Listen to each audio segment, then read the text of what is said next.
रहता है। सोनचिड़ै जो यह मेरी कविता है, यह एक सोहर पर आधारित है। सोहर भोजपुरी के क्षेत्र में भी है, अवधि के क्षेत्र में भाषा थोड़ी बहुत अलग हो सकती है दोनों क्षेत्रों की। मूल प्रेरणा इस कविता की से ली गई और बहुत पहले ये कविता जब मैं एमए कर रहा था जवाहरलाल नेहरू विश्वविद्यालय में, उन दिनों मैंने ये कविता लिखी थी और उसके कुछ वर्ष बाद 1998 में पहल पत्रिका में यह कविता प्रकाशित हुई थी। और उसके बाद एक हमारे समय के बड़े चित्रकार अशोक भौमिक जी ने इस पर एक पेंटिंग भी बनाई जो बहुत चर्चित रही।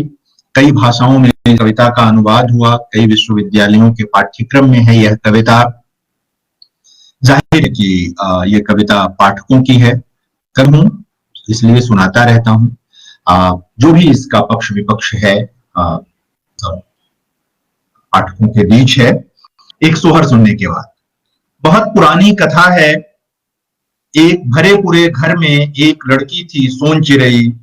वह हंसती थी तो धूप होती थी, फूल खिलते थे। वह चलती थी तो बसंती हवा चलती थी। जिधर निकल जाए लोगों की पलकें बिछ जाती थीं और जैसा कि हर किस्से में होता है, उसका विवाह भी एक राजकुमार से हुआ। राजकुमार उस पर जान लुटाता था। उसके होंठ उसकी तारीफ में खुलते, उसकी जिह्वा उसके प्रेम के सिवा और सारे स्वाद भूल गई थी। उसकी जिह्वा उसके प्रेम के सिवा और सारे स्वाद भूल गई थी। उसकी आंखों में नींद और दिल में करार न था। और ऐसे ही 2-4 वर्ष बीत गए, सोनचिड़ै की गोद न भरी। ननद को भतीजा, सास को कुल का दिया, पति को पुरुषत्व का पुरस्कार न मिला। ननद कहने लगी वज्रवासिन, सास कहने लगी बांझ। और जो रात दिन समाया रहा उसमें सांसों की तरह, उसने कहा तुम्हारी स्वर्ण देह किस काम की, अच्छा हो तुम यह गृह छोड़ दो, तुम्हारी परछाई ठीक नहीं होगी हमारे कुल के लिए।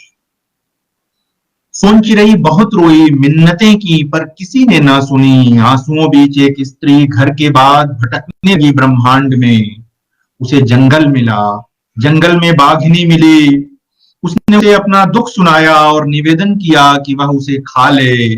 बाघिन ने कहा वहीं लौट जाओ जहां से आई हो, मैं तुझे न खाऊंगी वरना मैं भी बाँझ। बाघिन ने कहा वहीं लौट जाओ जहां से आई हो, मैं तुझे न खाऊंगी वरना मैं भी बाँझ हो जाऊंगी। सोनचिड़ै क्या करती, वहां से सांप की बांबी के पास पहुंची। बांबी से एक नागिन निकली। नागिन ने उसका दुख सुना, फिर कहा वहीं लौट जाओ जहां से आई हो, जो मैं तुझे काट खाऊंगी तो बाँझ हो जाऊंगी। सोनचिड़ै बहुत उदास हुई।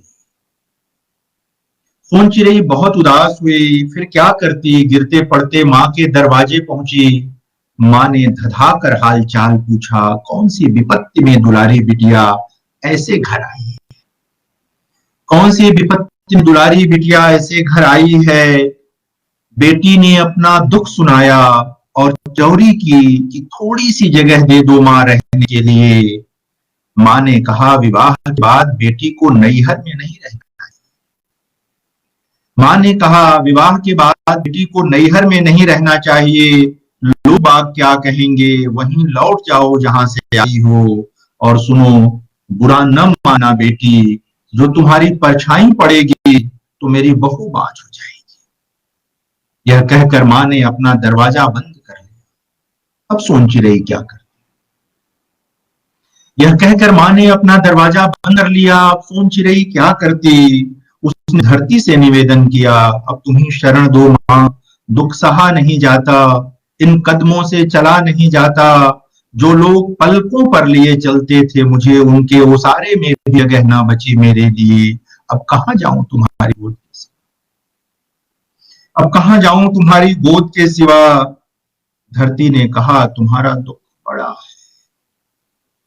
धरती ने कहा तुम्हारा दुख बड़ा है, लेकिन मैं क्या करूं, जहां से आई हो वहीं लौट जाओ, जो मैं तुमको अपनी गोद में रख लूंगी तो ऊसर हो जाऊंगी, बंजर।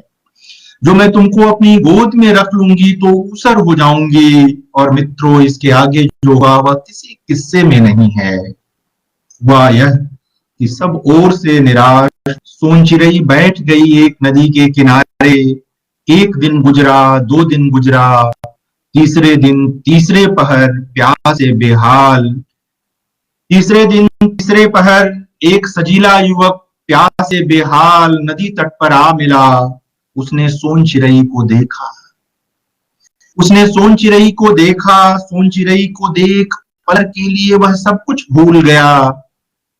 उसने विह्वल हो नरम स्वर में सोन चिरई से दुख का कारण पूछा। उसने विह्वल हो नरम स्वर में सोन चिरई से दुख का कारण पूछा, और सब कुछ जान लेने पर अपने साथ चलने का निवेदन किया। सोन चिरई पलछिन हिचकी, फिर उसके साथ साथ बोली, और उसके साथ पूरी उम्र लेकर जब वह मरी तो आंसुओं से जार जार उसके 8 बेटों ने उसकी अर्थी को कंधा दिया। तो आंसुओं से जार जार उसके 8 बेटों ने उसकी अर्थी को कंधा दिया। सोन चिरई 8 बेटों की मां थी, वह स्त्री थी, और स्त्रियां कभी बांझ नहीं होती। वे रचती हैं तभी हम आप होते हैं, तभी दुनिया होती है। रचने का साहस पुरुष में नहीं होता, वे होती हैं तभी पुरुष पुरुष होता।